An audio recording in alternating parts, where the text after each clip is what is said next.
Hi Keeley, how are you? Hi, Chris. I'm fine. Oh, Are hold on, you? give me a second. Microphone or speaker, I want there. That should work. There we go. How are you? I'm not too bad. Yeah, I'm all right. Trying to keep adapting. Yeah, well, that is where we're going, isn't it? It's quite interesting times. I literally just had a client come in, and they both came in where but wearing masks. And he said, "Well, I didn't." He said we're in tier 2 in York, so Yeah, I tell him, yeah. I honestly don't know what it all means. I have to say that's I know we've just been sort of talking about what are we going to do this weekend. You're sort of trying to work out where friends are based, and we're still quite lucky at the moment. Where I live in Sherburn and Elmet, so we're in that sort of lovely. pocket of still in tier 1 at the moment. So yes, we can see people, but when your family and everybody lives in Leeds and your friends, Yeah. I honestly don't know, and I know I should, but it's like, because I'm in there, living in Aylesbury, working in York, but I am travelling a bit around, so I am going to Leeds, and I guess I do need to know when I'm in Leeds or in York. Am I supposed to be there? I've no idea. don't idea. Yeah, I think there's the common thread which says there's no restrictions in terms of numbers if you're meeting for work purposes. Okay.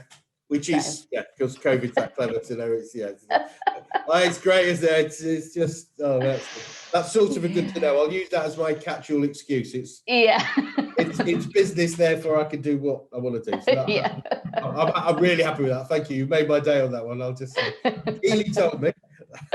Yeah, don't quote me. No, it's all right. So I'm only joking, in all honesty.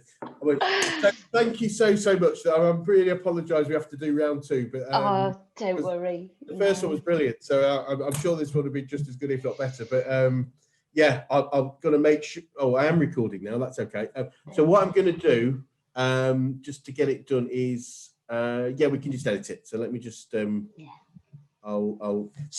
thank you so much. So we'll pretty much do the similar thing, if that's okay. Yeah, sure. Probably things are slightly different anyway. I would imagine it was probably a couple of months, isn't it, ago? So it's probably there's been a few changes and stuff like that, I suppose, definitely, and what's available for companies as well out there. So yes, that I think that is interesting, and it's really fascinating because I get asked quite a lot. That I must be meeting lots of businesses that are struggling, and the reality is I'm not in that. And I think there's an element of attracting people that have decided they're not going to let it affect them, and even ones that are really badly affected have made changes. It's so nice to see. It gives us a little bit of a false sense of security, perhaps, because it can do, yeah. We're meeting businesses that are just going for it, and it's just wonderful. And I think what I've found from a recruitment point of view is actually sometimes when there is a change in terms of the support that's coming out, or what I found is there seems to be a little bit of a hesitation for a couple of weeks just while people are getting their head around things, and then it's like, right, okay, back to it, we know what we're doing now. And I know I've got clients where they've gone, right, okay, well, we were back in the office, so now let's go back to remote working, but we'll have a bit of a rota in the office for when we need it. And so I think once people get their head around, well, how are we going to do this? I think companies are just, if they need to recruit or if they need to push forward, then they're just getting on with it, which is good. Yeah, I think, it's just adapting, isn't it? It's quite funny because we're co-located with a wealth management company, and they all decided to probably at least 2 weeks ago to all work from home again. So they've just not been in, other than occasionally to pick the phone up, pick the post up. But I was in a meeting with a client, and a lady sort of, rung the bell, and she needs some help with her pension and stuff. And I'm going, well, so anyway, so I'm on the phone and emails and stuff, but you just got to do what you got to do. Yeah, brilliant. At least we've got the technology to be able to, in some cases, hopefully with companies, we can work from home, and it doesn't matter where we work. So, yeah. It is fascinating to see what happened. I mean, I was listening on the radio. They were just talking about the psychological effects, especially for people you know, that aren't maybe lucky enough to have open space or gardens or, you know, or their foot, you know, and you know, I just feel really blessed because we're lucky where we live, and we're lucky that we've got a bit of space, and I'm lucky I can come here, you know, and it's something, you know, I am pretty much isolated here because I'm normally the only person here, so yeah. I'm so lucky, but you know, I can totally see how if you're in the same place, so working from home might sound like it's great for a period, but if you don't see anybody and the environment isn't great. I think it's just adapting, and especially with the time of year as well. As I found the last, you know, the couple of weeks ago, I felt a little bit out of sorts, and I was like, I'm not quite sure why I can't find my flow or in a daily thing. And one of the things I've realised, I've been picking my fitness up again, but I've been doing it in the house. So because I've been doing it in the house, sort of a Joe Wicks video or whatever it might be, I'm not then going out of the house. And I realised it was because, so I was feeling a bit out of sorts because I just wasn't getting out enough. So I've now a sort of like new routine again is actually go out for a walk first in the morning and then do me routine or whatever it is, because at least I've been out of the house. It's funny to say that because I brought a knee injury home from Canada, which got worse rather than better. So when we went to lockdown, I was walking every day, and you know, for an hour, and it was wonderful. But I've not done it because of my knee, and I think that has had an effect. It's like, you know, it's wonderful walking through the woods and stuff every morning, and just starting the day like that is wonderful. But once you get back, it seems to be getting better now. I've been doing a lot of stretching, so fingers crossed. What, did you go to Canada in the summer or? No, it was February, March. So I got back out the 5th of March. I ski a lot, so I went out there and skied and met some friends and skied quite a lot, and which is part of the reason for the injury. But it was just a nice thing to do, and it was fun. It was just so nice to do it before lockdown because it was literally me in a car. I'd gone there and just drove 2,400 miles and you know, just had 18 days to myself. So we went to Canada last year and we loved it. Yeah, absolutely loved it. We went just around Toronto. Our friends got married in Niagara on the Lake, with where all the vineyards are. So we were there for 5 days, did Niagara Falls, had the wedding, did a bit of vineyards and things. Then we drove up to Montreal and had a few days in Montreal. Then we went to Ottawa for a few days and then back to Toronto for a few days before flying home. So yes, it was great. And we said we want to go over the other side as well. Definitely. The other side where I spend most of, you know, when I go. But just, I mean, I know they're different and quite stunning, stunning different. But yeah, British Columbia is just stunning with the you know, the forests and the lakes and the. But it's all beautiful, isn't it? I mean, it's just it's just such a. I think even just every sort of area is like a different country in itself. It's got its own vibe and culture and things, hasn't it? So 100%. You know, because you get sort of eastern British Columbia, hit the Rockies, and then you get into Alberta. Yeah. And other than the Rockies, it's flat as a pancake all the way across to Toronto, I think, isn't it? You know, Saskatchewan and stuff is just flat plains. There's nothing, you know, and it's incredible. Yeah, all these things that are on the list of where to go next year. Right. So shall we? It's so pretty much the same as last time. That's okay. But if there's anything else that you want to add in, you know, or any other questions or anything that's valuable. But remind you, if when asked first just to introduce yourself, please make it a pitch for people out there that might be you know, looking for your services right now. That's perfect. Okay. Yes. Right. So if we go into this, great. Here we go. So great. Well, we're pleased today to have Keeley Edge with us today to talk about some of her experiences of managing a business through COVID. So Keeley, if you'd be kind enough just to introduce yourself today and your business and what you do and the sort of things you help clients with, that'd be a great start. Thank you. Brilliant. Thanks, Chris. So yeah, I'm Keeley Edge. I run a recruitment company called Key Appointments, based in Yorkshire, and primarily recruiting for companies in Yorkshire, but we do cover sort of across the UK with various different roles as well. We've got 2 different types of services.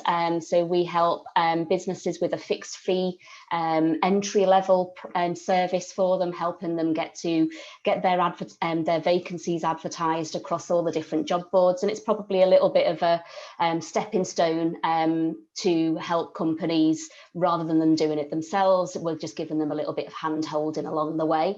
And then we have a service called Key Talent as well, which is more your traditional type of recruitment service, where we go out there, find the right candidates, and we specialise generally in business support, sales and marketing, and supply chain roles, so dealing with a lot of manufacturing and distribution type companies as well. Wowzers.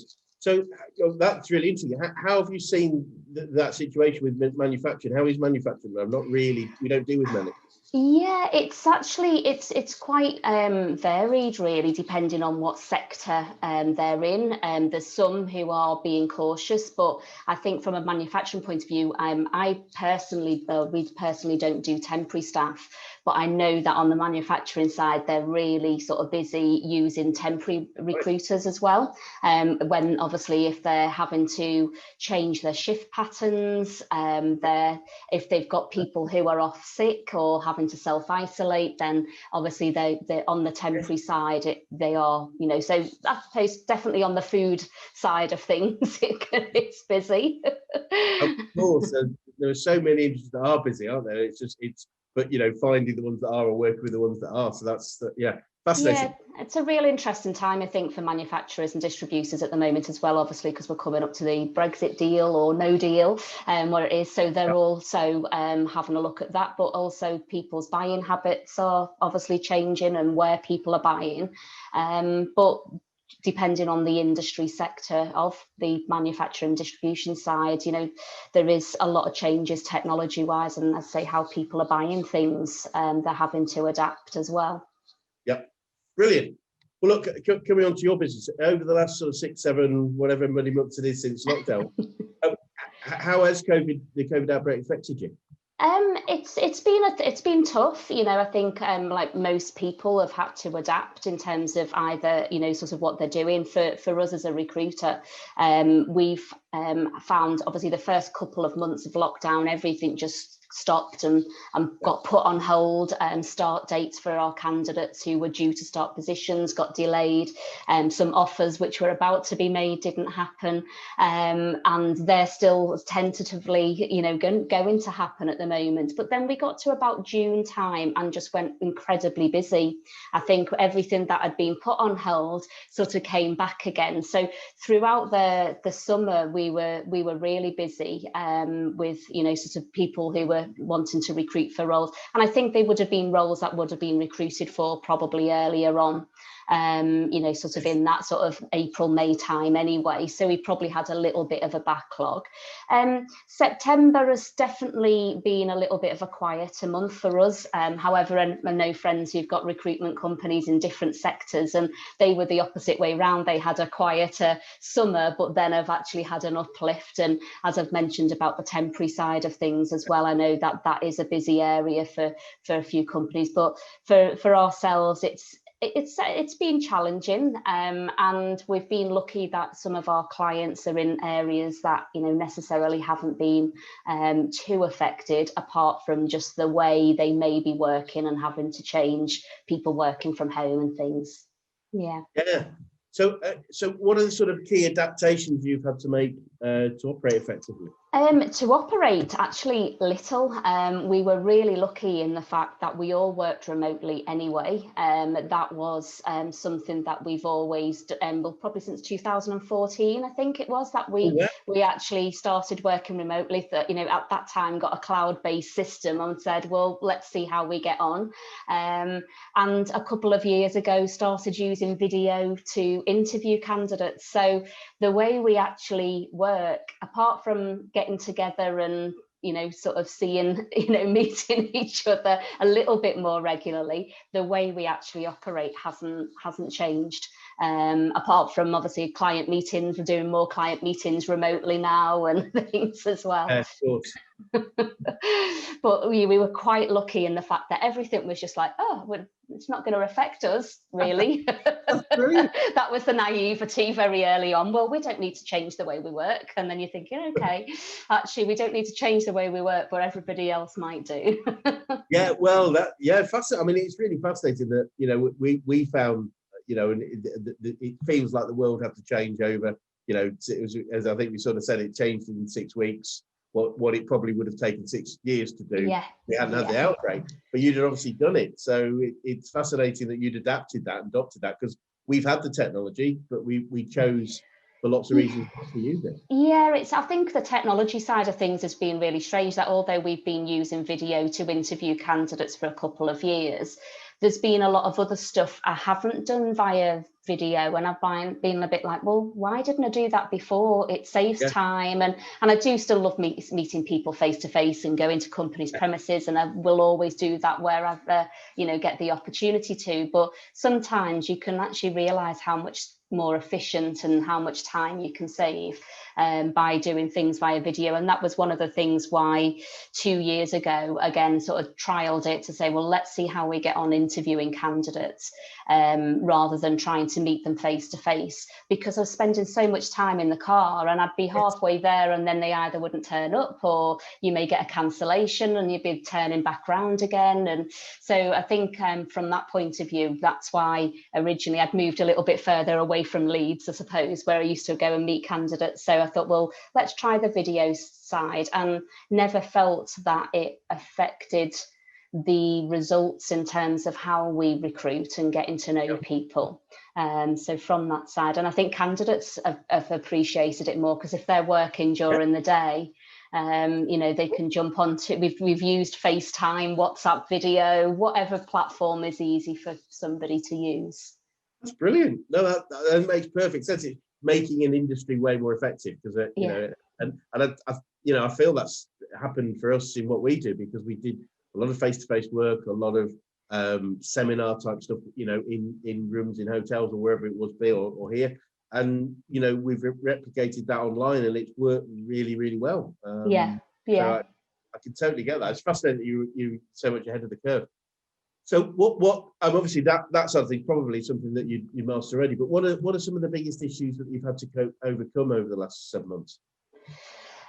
I think for me, it's been more, I suppose, personal things that you're facing, not necessarily, it's actually being able to keep yourself motivated. It's actually, adapting your routines of your day, and finding out what, sort of what actually really works, and being able to sort of scale yourself up and scale yourself down, and being able to cope with that, I think has been, and that's been a big thing of my learning, and will probably continue to be, is actually when I get really busy, how do you manage your time to still fit that time in for yourself, to make sure you're being healthy and stuff as well.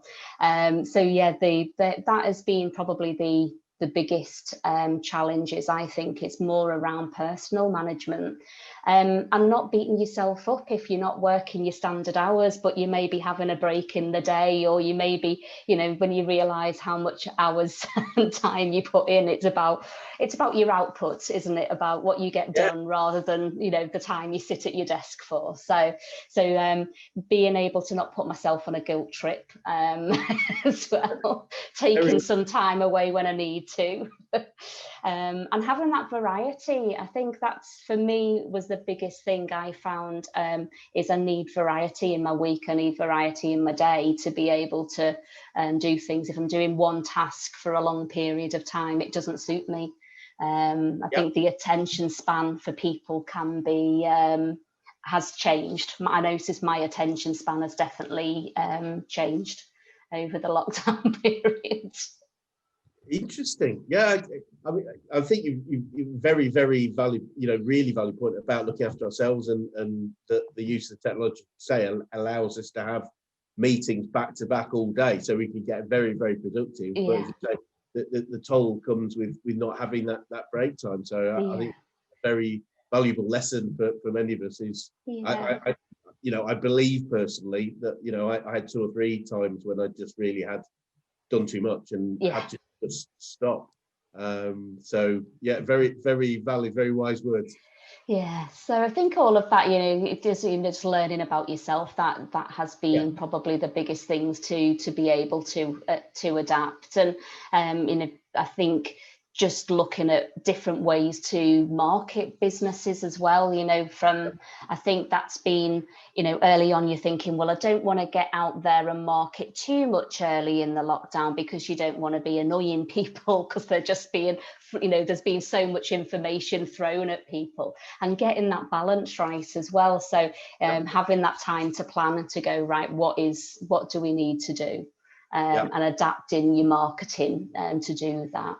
But having the flexibility of your workforce as well, that is something that is, I think really important to have. Is we all need to sort of have a certain amount of resource there, but being able to be flexible with it, outsourcing certain things, which that has been another area, is actually, do we need somebody who's going to be doing this all the time, or can we outsource it here and there?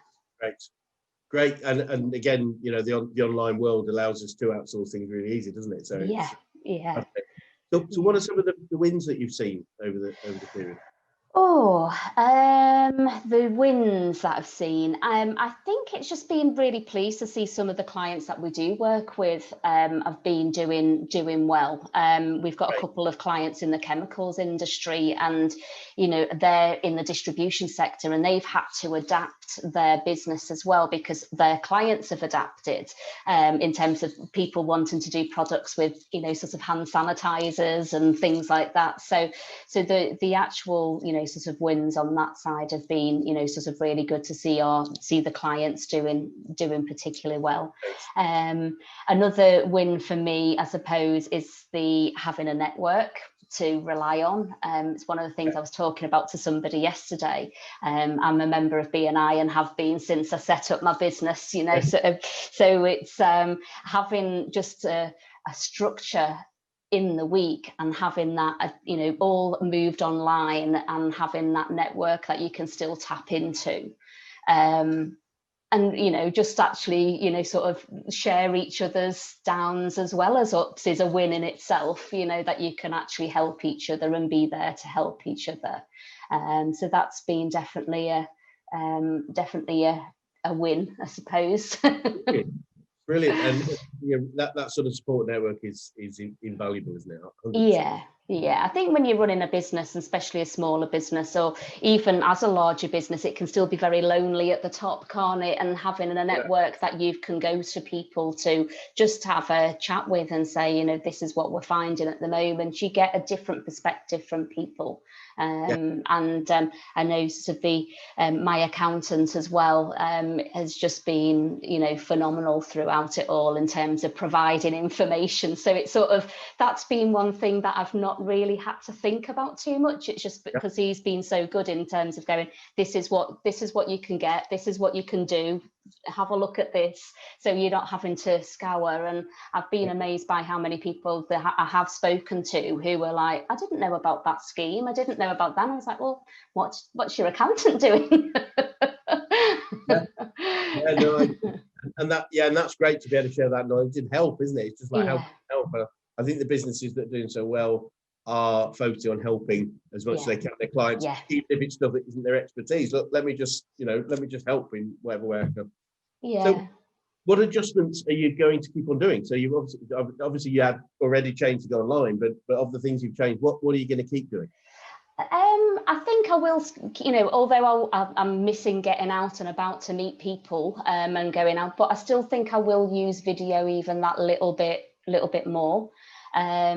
I think I will definitely keep my structure in my day with having the exercise and getting out and about, because although I've worked from home for, I'd be so used to just jumping in the car and going out that I wouldn't notice that I probably wasn't doing a little bit of health time as well. because I'd just be jumping in the car and going from one meeting to the next, and then coming back to the desk and then carrying on. So yeah, having that structure would definitely be of going out for a walk and planning some me time in the diary. And I think the things I've always, sort of enjoyed having is that I have like a KPI activity form, and at the end of each day, making sure I've done a bit of everything, and that's been probably more important over these last few months of just making sure you're getting those key things that you need to do each day. And the one thing for me probably does come down from what we've all realised is actually you don't have to sit at your desk and feel like you've got to do a certain number of hours in the day. We've got phones, people can get hold of us. So if I've got my key activity done and what I've wanted to achieve that day, and it's 3 o'clock, finish. And actually have that time, go and do something that's actually different. So I think that's one thing I'm trying to work on. I still do give myself a little bit of a guilt trip because of doing that sometimes. Really wonderful. It really is wonderful. I think the biggest challenge most of the people we work with is work-life balance. Yeah. So it's wise words again on I've got what I need to done today. Yeah. The fact that I've done it 2 hours earlier is wonderful. I think the biggest, I've noticed sort of the biggest thing, which we were looking at even a few years ago and writing in blogs and things like that. And the flexible working conversation has been going on for such a long time, which I think from having flexible working for everybody, it's not just for mums, it's, it is having it for everybody, means that there is a share of responsibility from a household around running a household. So therefore that creates more opportunities for a more diverse workforce, because if you've got flexibility and I think actually people are realizing that it is about output, it's not about the number of hours that you work in the day. I still think there's a lot of companies who still probably won't get their head around that. They feel, I think that's probably been one of the hardest things for managers who've not managed maybe remote teams, is if they call somebody and they don't answer, it's that almost thing of why aren't they answering? And actually getting away from that is that they've probably just stepped away from their desk to go to make a tea or coffee or for a walk. And are you happy with the work they're doing? So I think if the more we can put emphasis on treating people like adults, who in your team, and having that flexibility, I think in terms of doing output rather than number of hours, I think will be beneficial as a whole. And I'm hoping that that's one of the best things that comes out of this situation that we've been in. That's great. No, again, that's wonderful. So I'm just thinking, going back to March and thinking just get all the time to now and then, is there anything in hindsight you'd have done sooner? Any changes you might have made more quickly? I think actually my marketing plan, which I'm rolling out at the moment, it's one of those where you think, well, I could have done that sooner, but because we did go I had this plan to roll out of marketing for the sort of 3 months up until September, and because we went crazy busy, and you're sort of working on a reduced resource in the business, or you're trying to be careful, I suppose that is one thing maybe I could have actually looked at. I've gone, right, okay, let's just go for it and do it, and worked at the time. But I think because we did go from almost nothing happening to being really busy, your brain doesn't compute, well, that's what I should be doing. I think it was just a bit like, oh, we've got to recruit for these roles, quick, let's get them done. And and we, you feel like you're working quickly then. So I think that's my only thing, is actually I probably could have done a bit more in terms of control, sort of structured marketing back over the summer, which is what we're just picking up now with. That would have been probably what I would have changed. Makes perfect sense. I mean, but the challenge is the situation creates a feeling of urgency, so we tend to do urgency over importance, and you know, totally understandable. But it's great that you're able to take a step back and say, right, no, planning is important, but it's not urgent. So we can always not do it, but not by not doing it, we don't operate to a plan. Which so looking forward, hopefully, and unfortunately, let us know when this is. When we get back to some form of new normal, what are you most looking forward to? Oh yeah, just meeting people. I'm looking forward to actually really to get out there, you know, sort of on business premises a little bit more. Mentioned about, so we work with all different sizes of, you know, sort of businesses. Generally, it tends to be the SME market, because I really enjoy that. But when sort of going to a manufacturing plant, I don't know why I enjoy it so much. It's like, oh, look at how something's made. So from that, but I do just find that, you know, it would be nice just to, you know, it will be nice just to have a little bit more, get out and see people, and, you know, meet for coffees a little bit more. But yeah, still using the technology where, you know, it might be a quick meeting, jump onto it, use it. But yeah, it'd be nice to get out and see, you know, onto companies' premises, definitely. It makes sense to me. It's been in my mind that, you know, we can transactionally do things probably more effectively on Zoom. I mean, you know, things like being able to bring a document up and share with you right now, rather than, you know, if I've forgotten it, I come to a meeting with you. So doing that, the transactional stuff, but the relationship side of things, I think, you know, is best done face to face, isn't it? And just make it so. I think it is actually the casual, I suppose, the conversations that naturally happen a little bit easier face to face than they do. I think, you know, sort of one thing I've realised is you're almost when you're on a virtual meeting, you're having to adapt your style slightly, and it's not you're adapting yourself. It's just what you'd be like in person. Sometimes people can't see on screen, so. In a way, I think that's one of the key, you know, sort of things for me is actually being sort of looking at how do you, you know, sort of create, especially even when you're doing videos, or that's one of my things I'm trying to get to grips with at the moment. And how do you create a conversational style when you're not talking to anybody, or you can't see people on screens? You're almost going, okay, we've got to really learn from TV presenters here of how they create that rapport with the audience when they're behind a camera. So it's something I think can happen, but I think you have to work at it differently. Yeah, have to work and train with it. 100%. We're lucky enough in Action Coach. We work with he's a TV actor, and he does a lot of emceeing and stuff. And he's taught us, not that it shows today, but he's taught us you know, a lot on what that takes, as you say, when you're talking to a camera, no one there. So fascinating. So on that note, what have you learned about yourself over the last 7 months?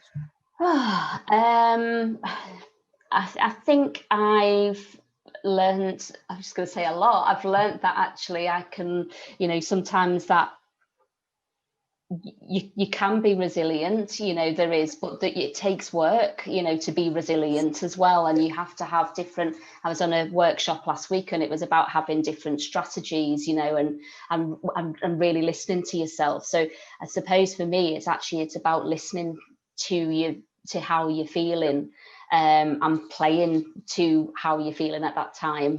You know, sometimes you can't always get yourself up and going. Sometimes you need to have a bit of a quiet time to then build back up again to do stuff. So I think it's just about listening to yourself, and that's been my thing. But also trying new stuff as well. I've grown loads of veg this year. That's been good. So I think that's been something that has kept me going a little bit. It's been quite nice to actually go out and have some jobs to do in the garden and as well. And that's why I think probably the last couple of weeks feeling a little bit out of sorts and not realising it's like, because we're going into a different season. And you're having to go, well, I haven't got that to fall back on, or I've got a few bits I can do, but it's not the same as what it was in the summer. So what do I do now? So it's all, you know, I think just actually finding that every so often you need to just probably adapt and just actually keep listening to yourself. Yes, absolutely brilliant. No, makes sense.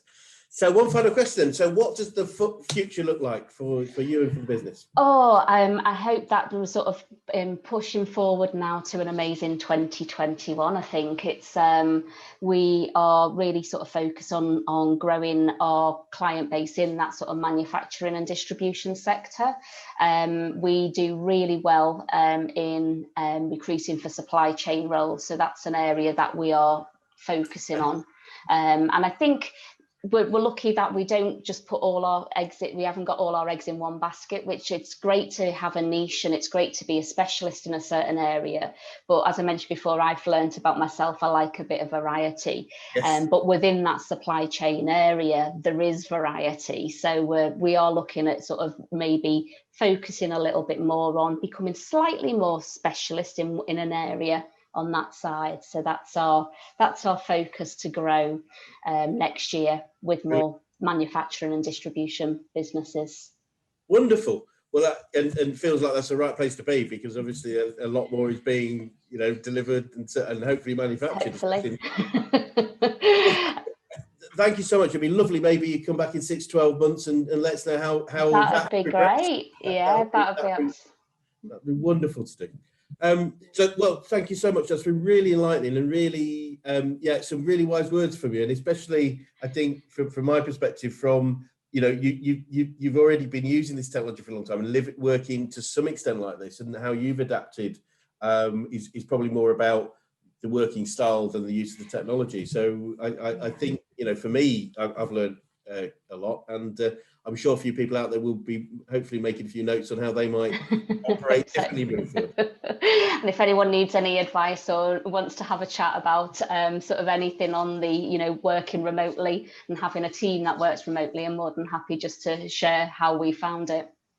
Thank you. That would be wonderful. We'll make sure, obviously, your contact details are part of this podcast, and hopefully people will be in touch for some advice on that, and hopefully to help you, for you to help them recruit some great people. That would be great. But if anyone just needs a little bit of one of the things that we do on the recruitment side, if somebody says this is what we're doing now and it's working, we'll say keep doing it then. So yeah. But if anybody just wants ideas of how they can recruit, not necessarily using us, I'm again more than happy to share best practices on that side too. Thank you. That's very abundant, and I really appreciate that. So and that's coming across very strongly. So thank you so much. Wish you best. Thanks for the invite, Chris. You're very welcome. Thank you, Keeley. Great. Well done. That was brilliant. That was great. Thank you. Sort of makes you think, and you're having to think. It's like, oh, what have I learned? A lot of it, the last 6 months, has been about me. I'll be honest. Yeah, but it's fascinating. It really is fascinating, especially as I say, you adopted the way of working. Or the technology of working already, but you've still had to change quite significantly in terms of how you operate in work and life. And I think some people have had to really adapt, haven't they? And it's like completely a change of things. And one of the things probably didn't mention then is like my husband's working from home and has been throughout. He works for NHS England, so we're both at home all of the time, and that's another adaptation you have to work with. Because I'm usually at home on my own, and if I go, I want to work in the kitchen today, or I want to work here, or for an hour or so, then. But you have to have got somebody else to consider. So. Yeah, I mean, my partner was working. He's working actually more again now because of the changes. But our internet isn't very good. It's one of the reasons I'm here anyway. Is that the internet is better here, whereas at home when we're both on, and if she's video calling, I'm video calling, we've got some problems. So it's a whole thing about, do we have the capability? It's all very well being told to work from home, but if we can't work, that's cool. Distractions. Learn how to not distract each other as well. Yes, absolutely. The whole new set of rules out there, and and also there's a little bit of an element sometimes of whose call is most important, because if you can only have one, it's like there's a bit of negotiation. And funnily enough, she works for the local hospital for the NHS, and ultimately her calls are probably more important than mine. But there's how do you define importance? But that's why I'm here, because I don't have to make those choices. It's easier. Yeah. I think you might actually know my cousin's other half as well. I think he works with a business that you've worked with or work with, High Speed Training. Jamie Hogg. It's Jamie. I love Jamie. Actually, I work quite closely with Jamie at High Speed Training. On the sales side, he's done so well. He's just great. He loves it. He absolutely, I remember he was working for a company beforehand, and he was like, just wasn't appreciated and things. And I just remember him when he said about coming for the interview originally, and he was just like, I can't believe they were asking me about Kiki and everything and stuff. So it was like, and he was just absolutely, sort of just, I think being fit in, made to feel valued is something that I think really motivates him, definitely. So he's a brilliant, he really was, and it was a pleasure working with him. And it's interesting because High Speed Training, we've got quite an interesting recruitment process, which is based on a group interview. He probably told you that, but it is about attracting people to the vision and values as opposed to recruiting on attitude over. And he's a good example of that. They've just got high performance teams there, and it's super. And I know the other thing, I was out with Gary, who was the one of the co-owners, who's the Dan. I was out with him on last Tuesday. We had a bit of a boys' trip away, which was nice. But one thing Gary said, because Gary really was the master of this, we taught it to Gary, and then they just took it forward, was that there's so many people take part of the existing team, take part in the recruitment process with the interviewees, that people were starting to say when they had the first day at work, it was like coming to meet your mates. So there was really good. It was really cool, wasn't it? I mean, they're just so proud of that. They do have you can tell when there's a good culture in a business, because people will share stuff about their company. And, that's one thing I noticed, like with Jamie, he'll just share, things on the, sort of on social media. And that's, when you can get your employer branding, to that, you get people approach you about jobs, necessarily, you don't need to, you sometimes takes a while to get that going, but once you get that cycle going, and you become a brand in terms of where people want to work, and they see that this looks a great place. It always reminds me of, coming back to, which I love the story, the Zappos, which I just think is one of them, is like the book Delivering Happiness, I think is just great. But it's that culture, and people will just be like, they'll never, sort of spend or waste money on recruitment, because they'll always get the right people. Or 99% of the time is, and so the ones that are right don't last very long, and typically deselect themselves. The right thing is me, and it's great. But no, that's fascinating. No, when you do see Jamie, please give him my regards. I do comment on his posts every now and again, and with all his running and whatever else he's doing, and I know obviously in Whitby, presumably he's on some holiday or something, but he's running around Whitby rather than the moors, and it's just like, no, I'm gonna that's one of the things we were just saying, me and my husband were saying, we haven't seen, apart from online, we've not seen them through lockdown, because we were sort of like, we weren't there. Then actually over the summer we've all had different things going on and whatever, and then I just said, we need to just arrange to meet up to go for a walk, because although, and I think the other thing is, because they're not too nearby, with them being in Burley and we're over in Sherburn, it's a little bit longer, and you have to sort of arrange stuff. So we just said we need to get over and see them. I haven't seen my cousin Becky, Jamie's other half, for a long time. As I say, apart from being online, we've done quizzes online over lockdown. Jamie's usually asleep because he's been up early for his running, and well, that's it. It's like, oh my goodness, it's like I get tired just looking at what he's doing. Oh, brilliant. When you do, please to give my regards. I'd love to catch up with those guys sometime. We haven't seen them in a while. Will do. The other thing I was going to ask is, actually, I know that you deal with, I think, is it the Love Cheese, isn't it? You deal with, Well, Denise from Athena HR, she does their HR, but I was at a networking thing with her last week, and she was asking for the Yorkshire Soap Company.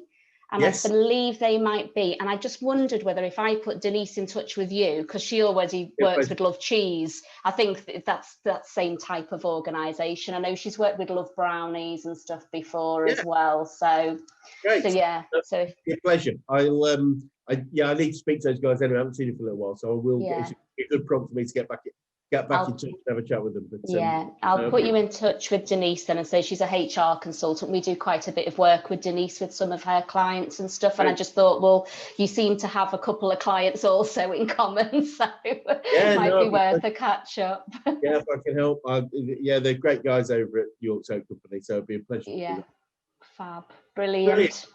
Well, nice to see you again, Chris. And it was worth doing it a second time because I learned it. So that's good. Thank you, brilliant. Keeley. No worries. We're sorting out the editing. It's taking a bit longer than we thought. Even with obviously yours, we missed the recording. No but problem. So we should be looking at a few weeks. But we'll when we've got the content and we've got it done, we'll obviously let you know. And then if you want to use it for any form of marketing or branding, you're very welcome. That'd be brilliant. That'd be great. And I believe congratulations were in order for Charlie as well, weren't they? Little letter. So I think he's quite tired. He's one of these times. I mean, obviously it's not his problem more than anything. But we've got to feel sorry a little bit. But no, thank you. Yeah, he's doing well. Brilliant. Excellent. Well, nice to see you, Chris, and speak to you again soon, hopefully. Yep. Take care. Bye-bye. Thanks. Bye.